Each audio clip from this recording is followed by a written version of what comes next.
No, we're ready. Hey, what's up, everybody? Welcome back to Serious Talks with the Clan. Thank you so much for watching our episodes. My name is Jay Tariq, and I am here with... The boys don't boy Nyati Kodoro. Yes, sir, Mazi. And yeah, today's a day where we remember the Kenya's giant, the people's president, Mazi. Raila. That giant is down. Mazi, Raila Amolo Odinga. And I don't know if you are able to see the magnitude of people who showed up for Raila, like on the ground. And then they went to the airport, like all the way to the airstrip. Yeah. So actually, the friend that I met today, Oliver, anaambia yeye alikuwa huko, alikuja hadi hapa. For real? Aliingia hadi nini. So unajua akiniambia hizo vitu, I'm like, I didn't see anything online. I haven't seen anything online. I haven't like watched ama kupitia nini. So akiniambia vile was like kwa soli ingia hadi kwa airport. Yes. Hadi ndani. Na people say wakaenda hadi Kasarani. Yeah. So the airport security was not able to contain the magnitude of people because the minute it was announced, but they didn't tamper with anything. Like in the airport. Yeah. I'm not sure. But like the minute people just heard that Raila has passed on, shops were closed, because people are afraid of vandalism, and people also just wanted to show up for him. By the way, I don't believe these guys were violent. Well, maybe they are. Aliniambia like amenishow kuna kitu yote yenye ilifanyika, like just people were there to just mourn. Yeah.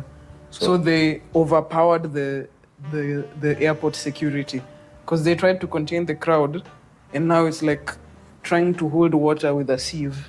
So people were just like, we need to see Raila arrive into the country, and we would like to escort him. As in, people just had that love, and then they were like, we're not even able to navigate, so now we have to change to Kasarani. So people were like, oh, okay.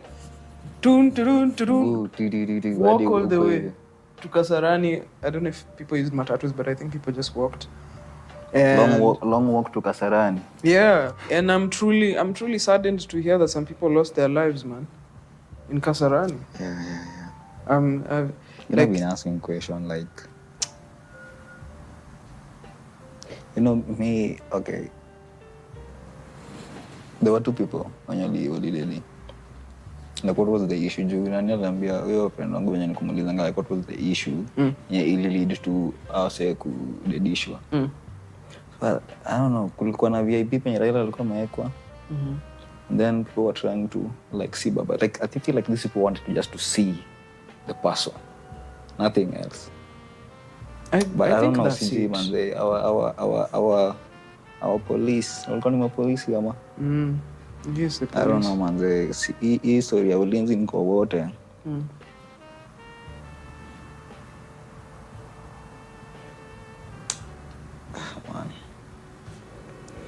It's truly, you can actually feel the thickness of the air. Ever since they announced it on television, you could feel the air was just heavy. It's been heavy. Whether you are in support or not, put that aside. Like, you can actually feel that people have lost a leader that they chose, and a leader who cared for them, a leader who championed for their human rights.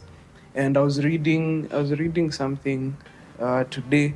It's a Luo cultural practice. It's called Mayo Tereburu. Tereburu. Teroburu. You know what tero means? You know what that term means? To take the dust. The dust. So do you mean like tulikuwa tunachomwa ama what do they mean by teroburu? Because teroburu is... Tell me about it. Let me enlighten you. Enlighten me about teroburu. So it's a cultural practice, like a traditional practice by the Luos.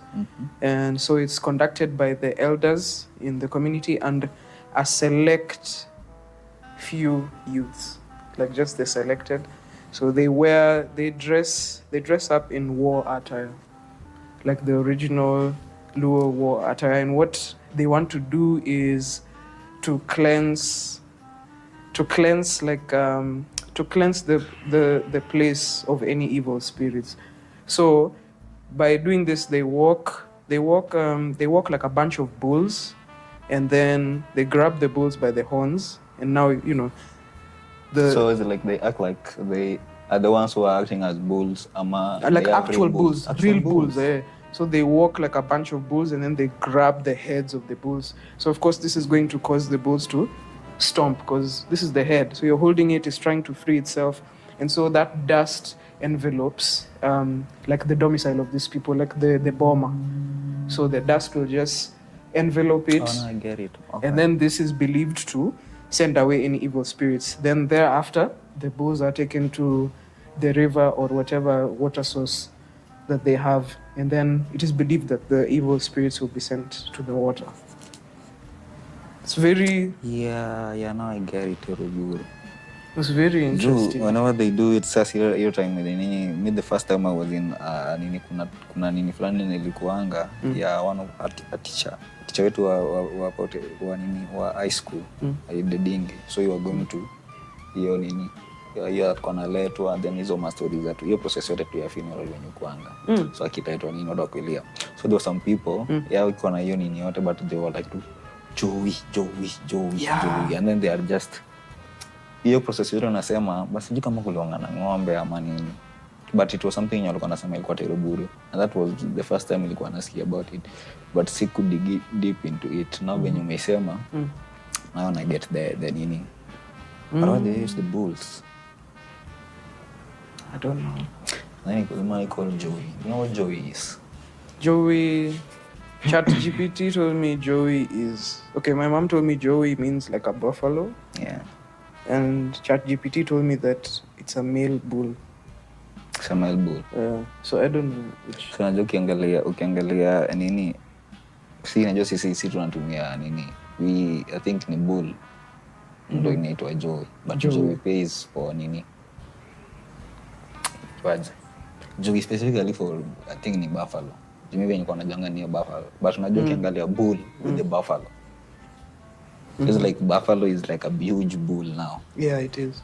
I get. But maybe you don't know. And I've been the places I've been with a couple of friends and acquaintances around Nairobi recently, and in the entertainment joints, someone would just stand up for sure and just say Joey, and one actually had like the traditional like stick, kind of like that one that's called that dressing room. Or il pale. And Joey, and then people would be like Joey. Dressing room pale hivi. And now the rest, well, some of the people didn't know what it was, but for the people who knew, the people who have been listening to Raila a lot, they just immediately responded, and they just put up a fist and say Joey. And that guy, one of the guys who was yelling this out at night, was just like,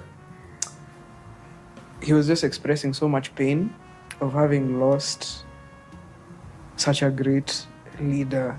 And I some people are just questioning, like, why is this guy loved so much? Like, what did he do? Why do people love him this much? But Raila received the both. I feel like that nigga has received both kinds of your love and hate. But at the end of the day, you have to respect. Like kutakuwa na hiyo nini, because unajua there is history, but history, now if you go back to history, kuna vitu tu zenye mtu amefanya, something that are notable. I get. But then ukijaza mtu na vitu vya the present things, it's hiyo ceremony alikuwa anasema some nigga who said like he was happy about nini. It feels like, man, it's a very condensed, kama hata msemenye, like I would say some people don't know history, like tukiweza jua history yetu, we can appreciate some things, but to some people for what they did. Yeah. Again. Yes. But nile tu yenye and he, like this guy, I was telling Nyati Kodoro about this conversation I had with the matatu driver. I was like, hi niaje nini on the day of of Raila's passing, and he was honestly, he was full of joy. By the way, he was not even trying to hide. He was he was happy. He told me, "Yeah, by the way, I'm happy. Like, I'm very happy. Competition has been eliminated." What the fuck? And I just looked at him, and he declared where he was from, and he said he's so happy. And I was just like, okay, so minus where you're from, yeah, like are you able to do you have any empathy? Morals, man? Like, are you a human being? and he was just like very unfazed, and I was just like, well, okay. But that was not cool. It kind of shows where the regular Kenyan is, and he's actually a guy who reads a lot, because he told me about the triad gangs in China and whatnot. So it's like he does read, just from the conversation. He's a very well spoken driver. So I was very saddened to hear this, because I'm a very strong believer of, if you don't have anything nice to say, then you'd rather not say anything at all. People are mourning. Like, this is not the time to come and step on their necks and be like, yeah, so it's like, read the room, bro. And this is Raila is someone very intelligent. He's a very intelligent person. I read a bit about him, and he had a master's degree in mechanical engineering. He was in charge of energy in Kenya. So when you actually get to read the history, you get to understand someone more, and you get to understand things more. You get to understand why people behave in certain ways. And Kenya we've truly lost a giant. We truly have lost a giant. And yeah, man, a giant. So, but spirit yake, the spirit still lives on. It does. Man, juzi ndo ilikuwa jana I watched a movie ilikuwa inaitwa Into the Void. And that movie, that the nigga died. But now it's like it's moments before after his death. Moments, so it's like the movie is all about moments after I'm dead. Again, it feels like unaweza ona tu everything that is happening. It's like spirit getting over. So his spirit is able to see. So, and that means kuna book fulani nimekuwa andika to do list, the Tibetan Book of the Dead. Atelingitu story ile experience yenye ukisha dead, venye spirit yako ina nini, is like you are out of your body. But you're not coming back to that body when you're dead. Some people can experience out of body nini. Wana hover to around. So ukicheki hiyo waking life pia iko tu. Have you watched it? Not yet. Ukicheki, it's all about viewing. So nini kicheki nini pia, it's Into the Void. You do experience mse venye soul yake na over, and then anakuwa reincarnated back. Juu at the end of the nini anakuwa reincarnated back. This is like his soul, but ana-relive zile moments za life yake. That's why you reincarnate again. It's like it's like uko stuck in this life. So now he was reincarnated. You go back to now to be in there. Kuna nitwaga na. Juu it's inakwanga choice. Nakumbuka nipamanga experience yangu na Shumi ilikuwanga ni ile it's ni level fulani yenye kufika. You have now to let go of everything. But this nigga is not letting go of easy vitu zote zenye life yake imekuwa. So everything in a flash tu kwa memory yake tu, life yake nini and then she's trying to go back to understand tu anaona venye wasi wana morning nini and what not, until inafika point yenye tunaona it's just hang some people who are going to have sex then interlude from up we yes and arudi back to earth. Do you so remember like soul, do you remember the lady who sang tonight I'm letting go? Amani. Is it Amani or Imani? Amani. I think it's Amani. Yeah, it's Amani. I miss your music. I hope you're doing well. So the spirit is just still around, man. But Do you believe in life after death? Life after death. Do you believe there's an afterlife? I don't think there's an afterlife. You don't think so? Why? I think CG. We're prodding your brain. We're just like. Why do I think there's no afterlife?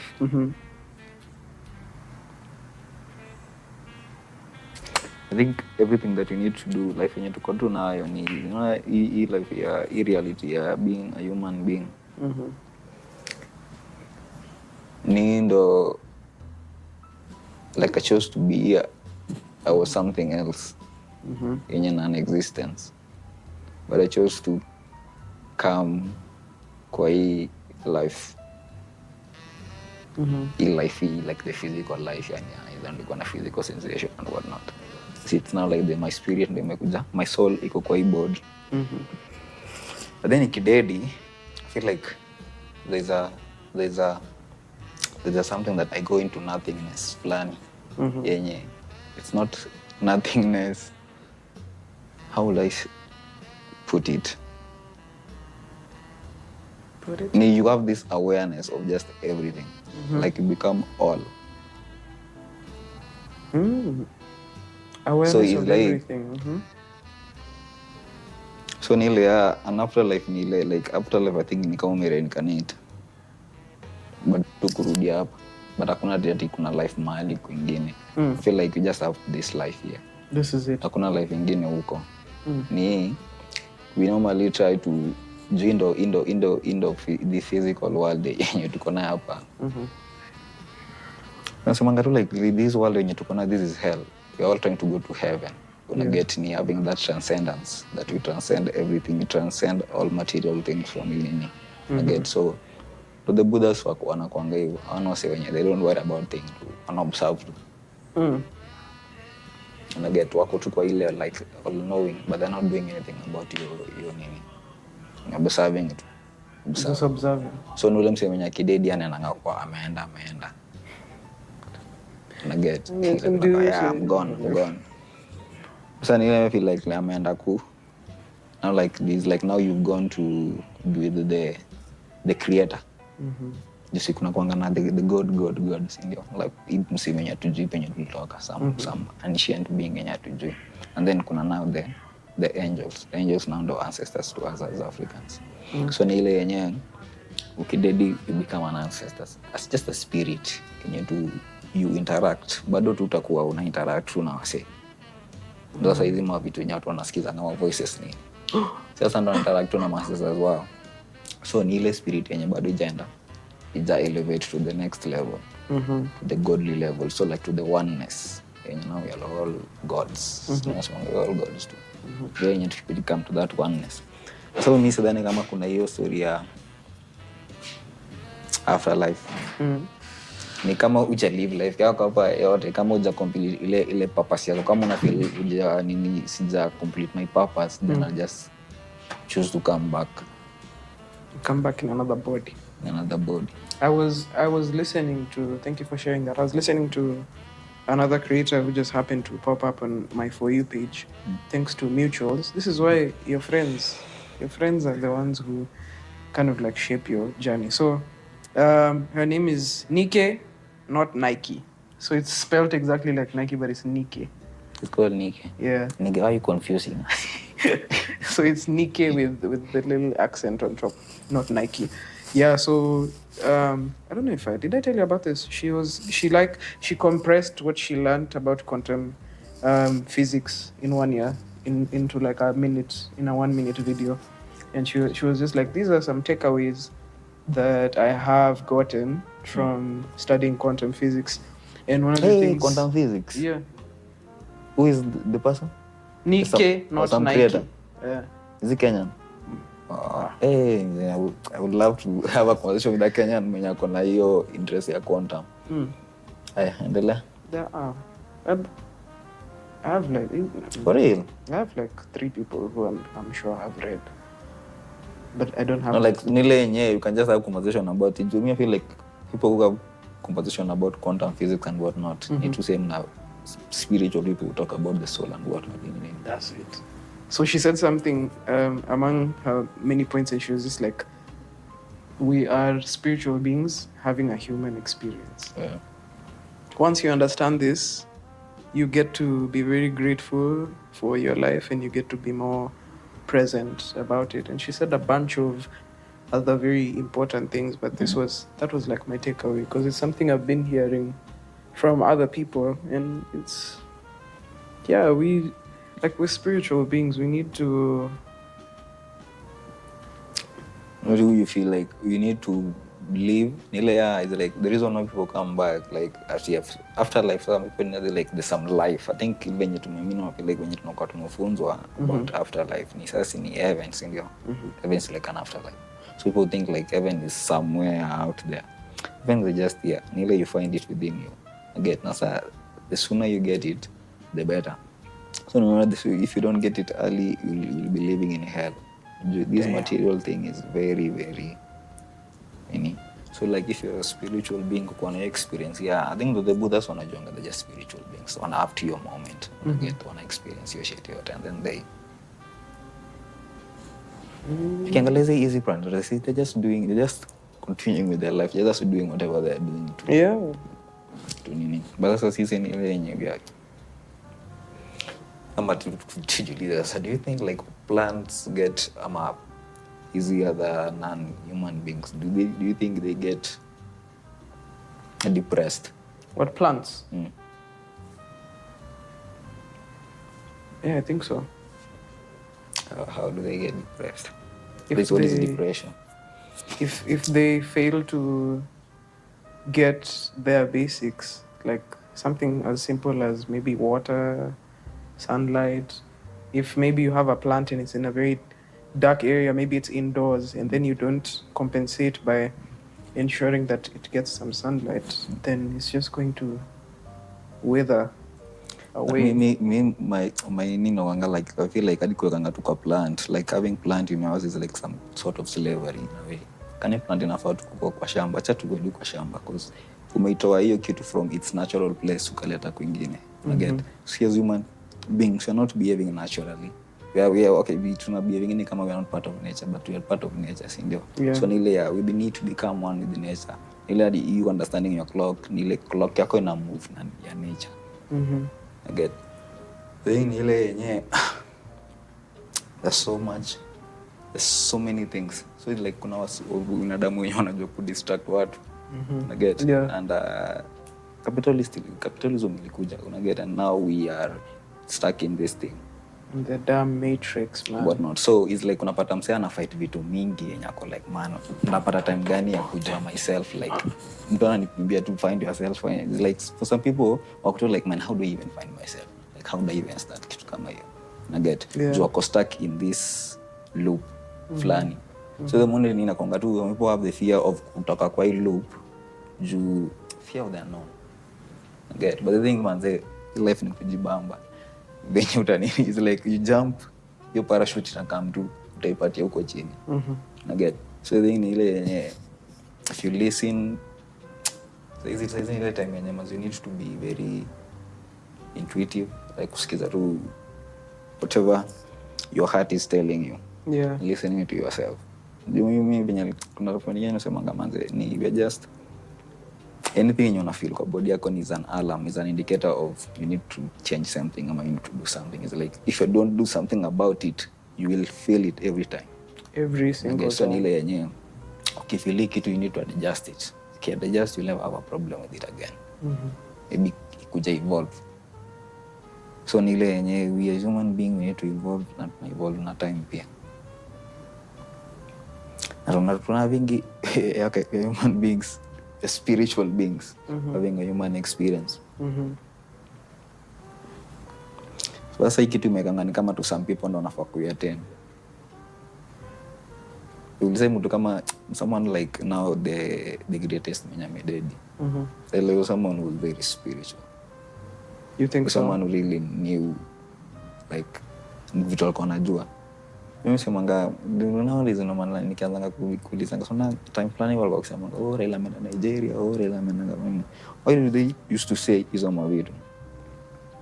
And why Nigeria? Because Nigeria has like strong Yeah, like our say spiritual. the culture yao naget, si culture yetu iko very very, si like najua tumepata na wengi, so culture yetu mix ndio naget, but then the white man ile we need to decolonization ikakuja naget.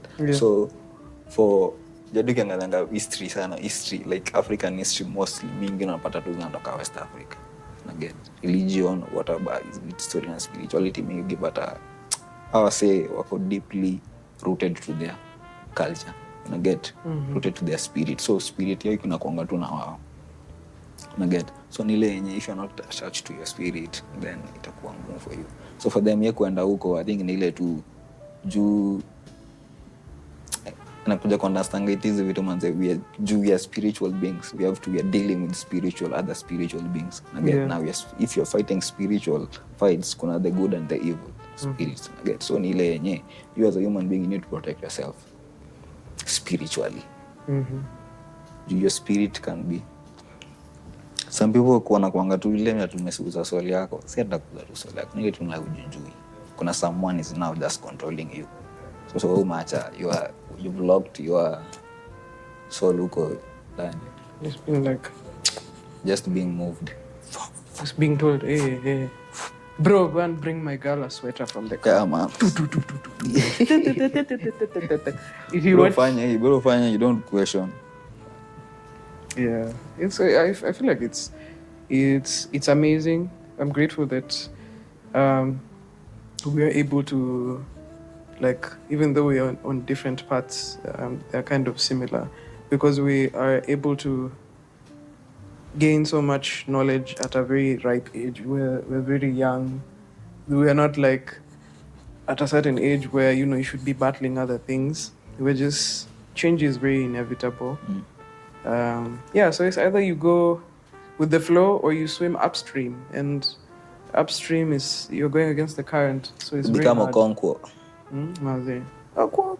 Okonkwo in the Chinua Achebe book. There's a book in, do you know, actually budangu nalemanga kunipatanga vitabu zao wase thought Okonkwo wa nini Major. Okonkwo didn't involve with the times.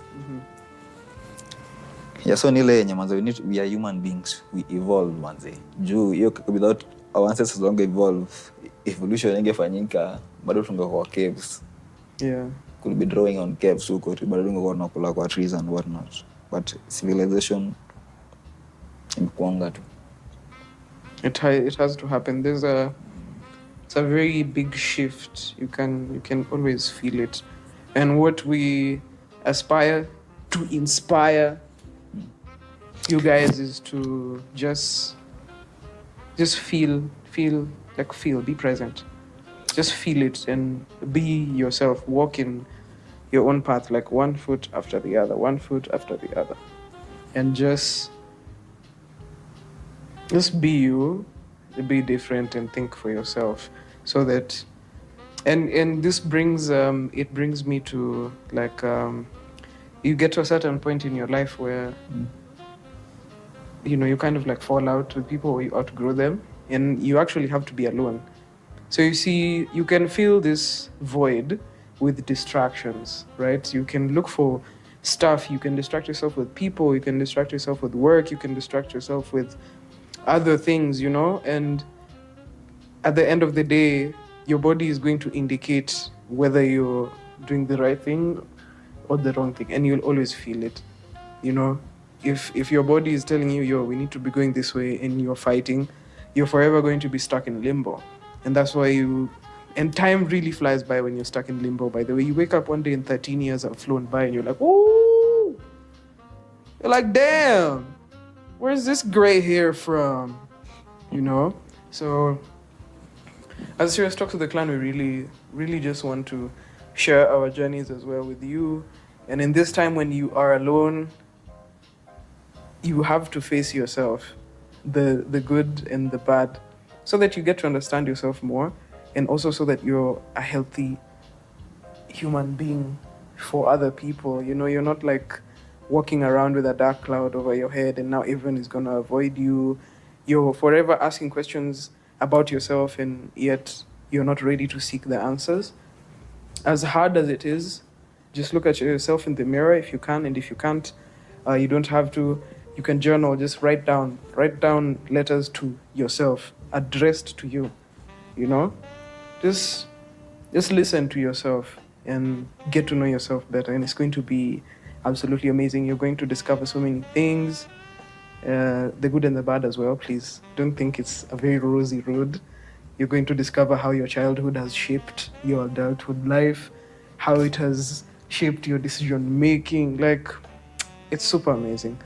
We really hope that most, if not all of you guys actually get to experience yourself. Like, you're a spiritual being having a human experience. Go out, stand, sit, lie down on grass, stare into the sky, just breathe. In a world where we're being told that you have to do you have to do this, you have to do this. You always have to do lists every week or every month. What about you? Who's taking care of you? And you see, if you don't take care of yourself, you're forever going to be seeking a caretaker, and you're not going to be able to reciprocate the same thing because you're a void. So you're just sucking in, and you end up hurting people. You claim that you care about them, you love them, but you're not able to express it through actions, And as corny and as cliche as this sounds, actions speak louder than words. Like, for example, you're immediately going to be, let's clap. But if I tell you to clap, it'll take a while to register in your brain. But if I show you, then you're just going to be like, okay, boom. So actions speak louder than words, man. Yeah. And experiencing yourself is the best thing you can ever do. Once you do it, it's very liberating. You get to be able to say no, which is a very important thing, Actually, the moment unafikanga ile, like when you feel lost, I might take so many interpretations from the Bible here. The Bible is just written by a human being who was going through some experience. It's a book by different people from different times. So unapata history judgment day, it's just about time mali umefika mali, like now no. Excuse me. It's like you're trying to go somewhere but unafeel uko stuck. Uko stuck na get.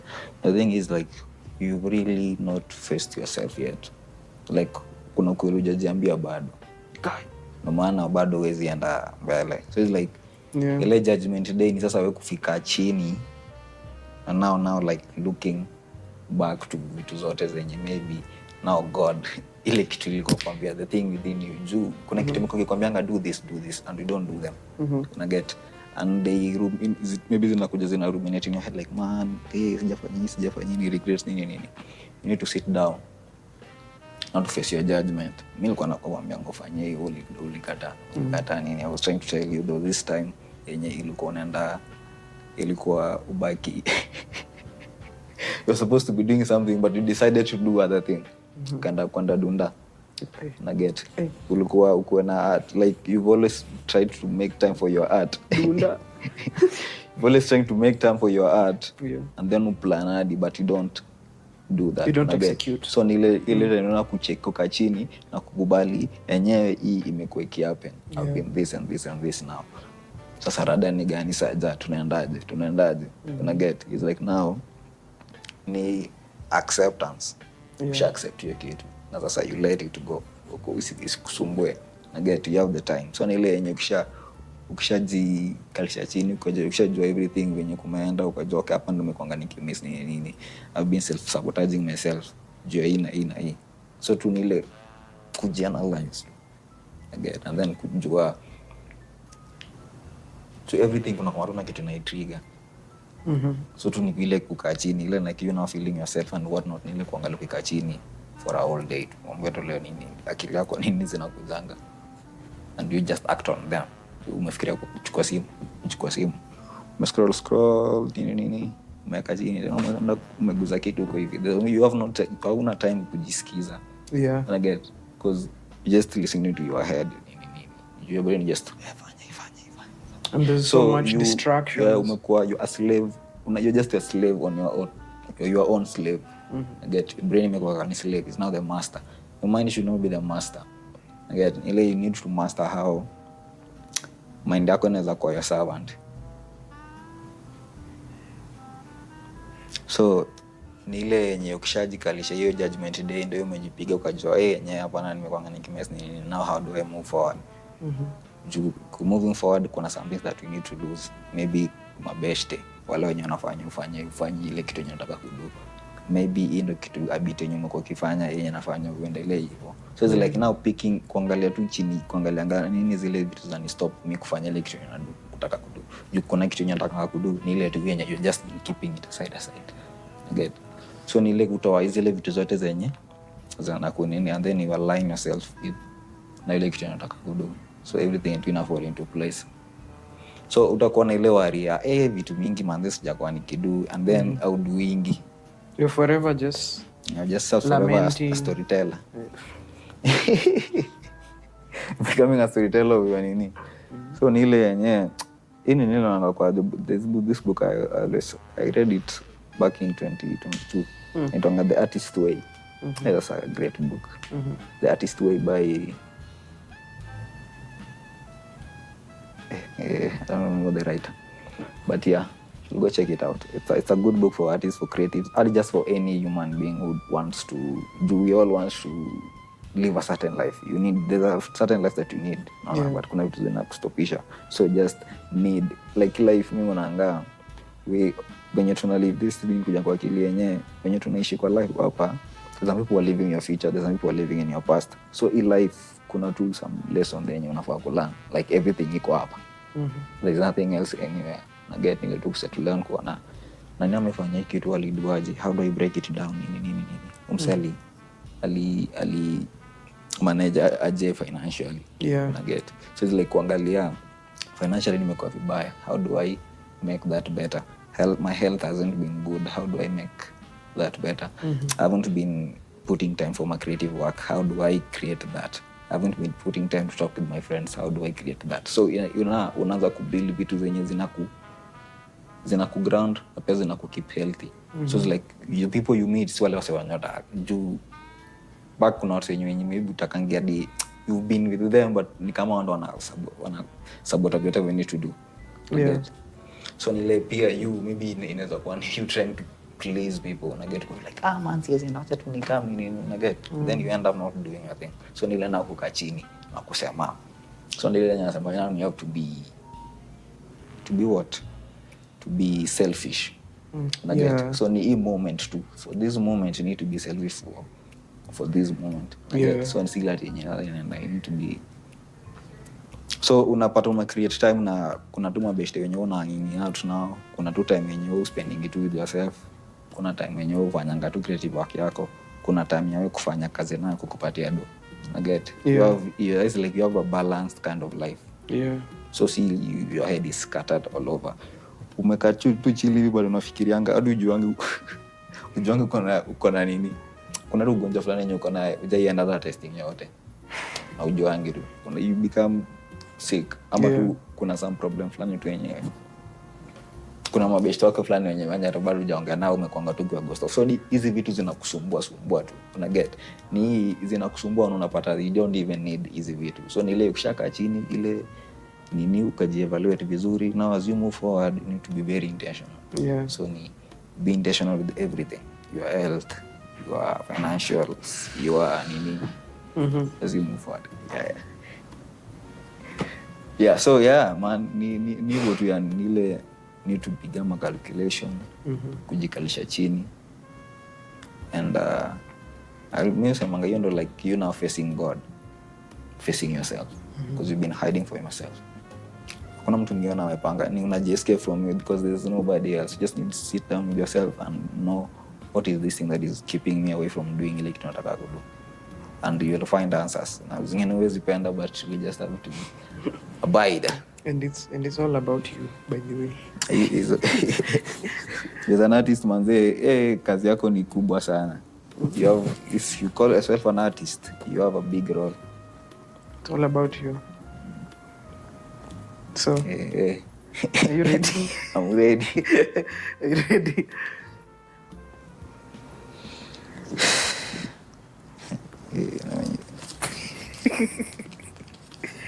Uncertainty. What's the one hadi sijui kusoma Kenya nimeandika. What's the one major life milestone you feel like you are running out of time to achieve? What is one major life milestone that I feel like I'm running out of time to achieve? What is this thing I'm running out of time? It's the main.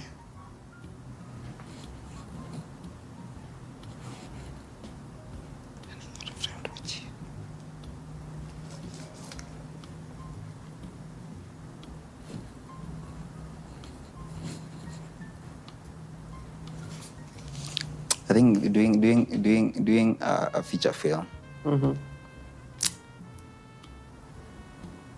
Like doing a feature film. A feature film. And you feel but I like think you feel like you're running out of time to do that. Yeah. What are you doing about it? What are you doing about it? I'm on the production. Okay.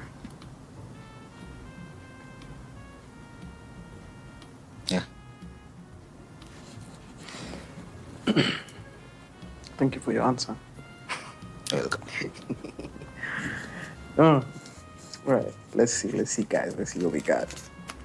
Do we read this upside down because we are Batman? Do you get that? Because bats hang upside down. Like... All right. The identity crisis. Have you recently felt like you have no idea who you are or what you genuinely want anymore? Have I recently felt like I have no idea who I am? I am sure. Like I know who I am. I know who I am. Or what I genuinely want. I have dabbled about what I genuinely wanted because I still had so many distractions and I've just been gradually letting them go. Yeah, so definitely not recently, but I used to feel like this. My head used to be all over the place, like, oh, who am I? Who got the keys to this? I was like, what am I doing? What am I supposed to do? I wake up and I'm just flustered and, I just walked in my path. I walked in my path and recently I haven't been having these identity crisis questions, Yeah, and I'm happy about that. I genuinely know who I am and what I want to be and what I want to do. I'm very grateful for that. Hi. Okay. I'm Nafaku. Like Milestone, marriage. The self-sabotage. What is the one thing you do knowing the self-sabotage? What is the one thing you do knowing it keeps you stuck?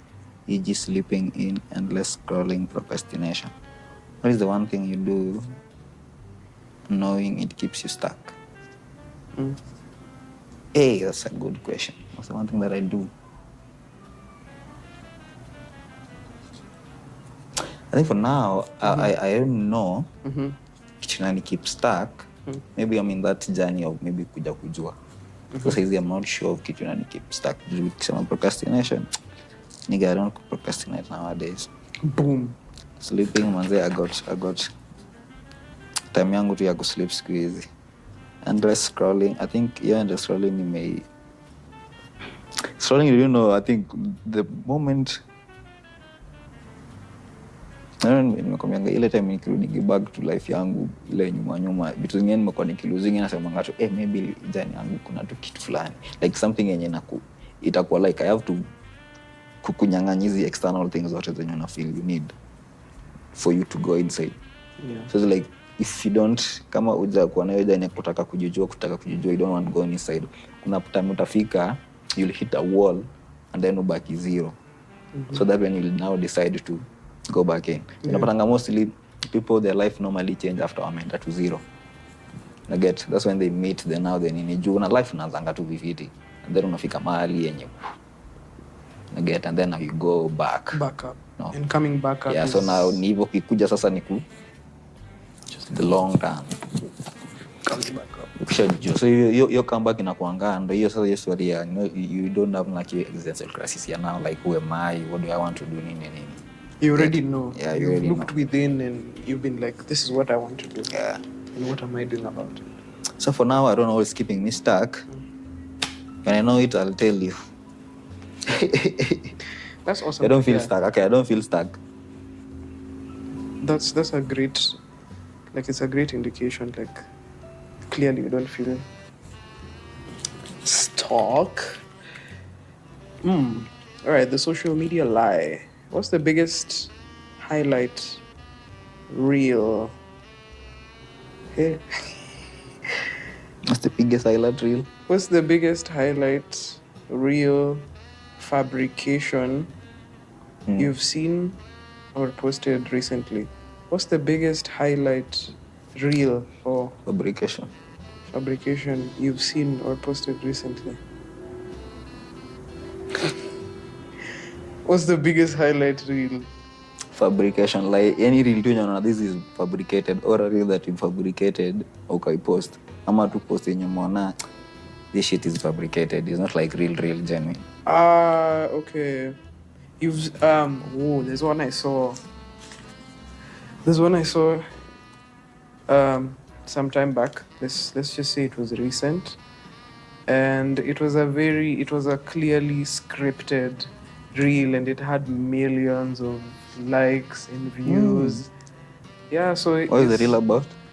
This reel was I think it was like in a shopping mall or something. Let's say like Target. Okay, not a shopping mall, like a supermarket, like Target or a Walmart or something. So like and I think this is fuzzy. I don't know whether I can remember the whole like storyline, but it was scripted. Was it something? Oh, I remember. So there was this black dude at the checkout area, right? And then 2 cops walk up to him, and they're like, "We need to see your ID." And the guy is like, "You have no right to ask for my ID." And then they're like, "Oh, we're looking for a suspect, and you're matching the description." This guy was just tired. He was just like, bro, and he was fit. Like the black dude was clearly like. The one was being fit. Interrogated. Yeah. So they're like, "Okay, so tell me about the suspect, sir." Sijui stop, sijui nini, and they've already gotten aggressive because now you're trying to ask them like, okay, well, you say I look like the suspect. Like, okay, description. What did the suspect do? Where was it? And they almost got rough with him, and he pulled out his badge from inside his shirt. And he was like, "Man, you messed with the wrong one." So the black dude pulled out his badge and showed them like, "You messed with the wrong one, man." And he's I think he was like a detective or something. So of course he's highly ranked. Hey, this dude just cowered and was just like, "Okay, sorry, you just matched the description. Oh, we thought, we are sorry. We thought it was you. You looked so much like the." So it in the comments now is when you can see the people like whistleblowing and being like, "Oh, come on, even the cashier wasn't real. This is scripted." So the reason they did, everyone nini. They were acting all. They were all acting. Yeah, some people were just like. The moment umona camera, watu wana act. But this one was now. It was. Was out there was the video recorded? Was it something like a hidden camera? It looked like it was like a client recording from behind. Or like the body cam kind of. So it wasn't like a T. And action, but people were still able to call it out, and people were just fake, but it had millions. Yeah, but people nowadays do some shit zenye zinakanga tu real. Yeah, so that's one reel that I've been seeing. And people were just like, "Oh, pretty little baby." On a scale of 1 to 10, 10 being highest, how often do you feel behind your peers in life? 0. That's what's up. 0, 1. I don't feel like competition ni mimi. Competition ni mimi. The only competition. Mimi ndo nako like man siendi kama na nini. Nikifika hapo sana we know what to do. You see how much you've grown just from these questions, the way you're answering them. A year or two ago, we would have been, we were on different. It's really cool. It's nice. All right. The secret, something. Have you ever lied or exaggerated? Oh, excuse me. Oh, the secret savings. Have you ever lied or exaggerated about your savings or financial stability? No, I haven't. I actually haven't. I find that to be so draining. And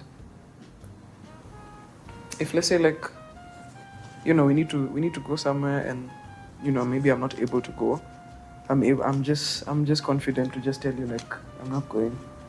Yeah, it depends on who you are and what level we relate on, so that I know how to just be like, yeah, I just want to go home, because then again, you can't just be telling everyone about your financial status. They'll always be like, hey, now I'm saying, hey, you're forever ban. Are you poverty?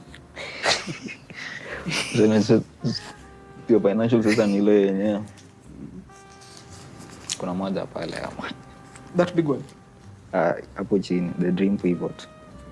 If you could instantly and safely change your entire career today, what will you change it to? Oh. Hey, yeah. If you could instantly and safely change your entire career today, what will you change it to? Instantly and safely. Instantly and safely. Hey. I think I will change it to a farm. I will learn to be a farm. Oh, really? Yeah. Oh. It's like you're growing stuff. Farmer, yeah. I will learn to do farming. That's amazing. Kutoka kwa garden and tu kupiga painting zangu. Connect with nature. Yeah. So instantly and safely. This is the last one. It's the one I've picked from. Yeah. The regret check. What's the one skill you honestly feel you should have mastered by now but haven't? Driving, cooking, budgeting. Wow. I would definitely say cooking. I like cooking. Cooking and me. You know how to cook? I can cook food that, if you're hungry. Can you cook for yourself? Yeah. Like unaweza jikukia for wewe myself. fiti. I can. Yes, unajua kupika. Mimi naona ukishajua kujipikia you can survive ukibaki huku peke yako. Like I can make a decent egg, So yeah, cooking. I know. I was having a conversation with my friend. She was supposed to come on the day this week we were supposed to meet. Her name is Meg. She's leaving. Actually, she's already out of Nairobi right now. You want to Meg from the Peter Griffin? Yeah. She was. She told me like she loves cooking. That's her love language. And me, I was just like, me cooking. It's not that I don't want to, but then again I don't want to, and yeah, like just. Cooking, cooking is part of art, yeah. Cooking, and it needs patience. That's what I don't have, by the way. What the fuck? Kwani life yako unaenda ngapi? Where are you going? Do you feel like if you're present, you need to be present with everything. Like hadi hiyo kupika, hadi nini juu. Me feel like it's a form of meditation. Cooking. You're making it sound so deep. And not like for real. Nasema tu mimi by the way for me now was a form of meditation. It's like hiyo process tu yote. Nakata kitungu nini. It's like I'm just here feeling your vitu. Jodi kuosha vyombo like tu hizi vitu zote ni tu the mundanes. Okay, zinaitwa ngazi. Hizi mundane stuff zenye sisi tunadu tu nini. But kuna venye tu in a way zinakukeep grounded. Like ukiamua tu kuko tu ni hapo tu unataka kujipikia. Sasa tu pop na umetoka. Pop na umetoka. It's like hadi if food to manze if you are spiritual easy with everything is just easy your mate easy manini because then I grow and what not. They are also spiritual. Again, unaombea food. You are thanking the farmer for yenye amefanya nini, like it's just you're thanking the whole chain yenye imetoka hadi kufikia. Again, so ni ile kukiprepare, utaki kuiprepare tu kihala. Once it takes some time. Yale sema hadi kama ni demo yenye unataka kukalia, you have to take some time with the person. Si ati tunataka tu nini. Yaani kama unataka tu kumove now, you just no ishie. You won't enjoy anything. You won't feel anything. So ni ile just taking your time with hizo vitu. So ni ile yenye kau feel kupika pia si udai. Unaona ni ile yenye kama makupika, take your time in it. Do it with the passion. I do prep work. Like I can prep for you. So at least I'm halfway there, you know. Yeah, and that has been our wonderful quickfire segment. Yeah. Thank you so much for streaming our very lovely episodes, and we really appreciate each and every one of you.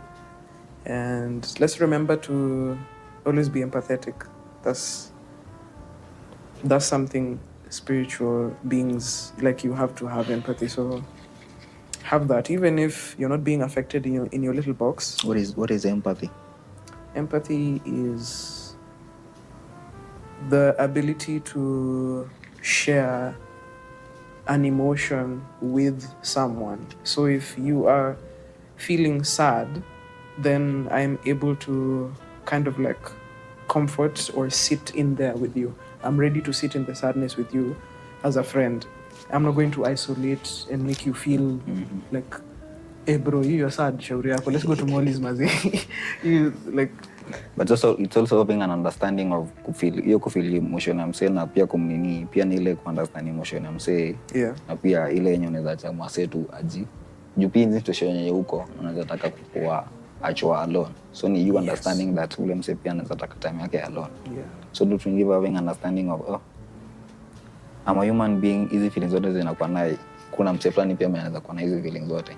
So ile kitu ya kusema we as human beings, we are just each other's future and each other's past. Yeah. Again, so ukiwa na future huo msee ndio unataka kufika hapo, alifikaje?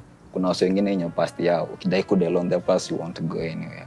Again, so ile vitoka hapa hivi katikati ndio inaleta hizo vitu zote. So it's like hapa hivi katikati now visualize what you want, you now manifest. So you don't have anything to worry about the future pia. Yeah. So it's like in the present, after having the vision and whatnot, now it's like everything in your project too. You live the life and you now wanna die. Start living it now. Damn. Yeah, so just understanding that we are all human beings, hizi emotions zenye tuna go through, we all go through it. Yeah. Understand yenye tunaweza patia watu wengine space to feel whatever they want to feel. Yeah. Because they want to talk about it, pia ni kuwapatia hiyo space ya you being there and being able to listen to what people say. Yeah, so I think that's empathy. That's what's up. Thank you so much. My name is J Tariq. Be different. And it's a boy, it's not a boy, Nyati Kodoro. Think for yourself. Yeah. I remember Manze, you'll die soon. See you in the next world. See you in the next world. But the maliza papa sako tutakuwa in the next one. We'll meet here in this life.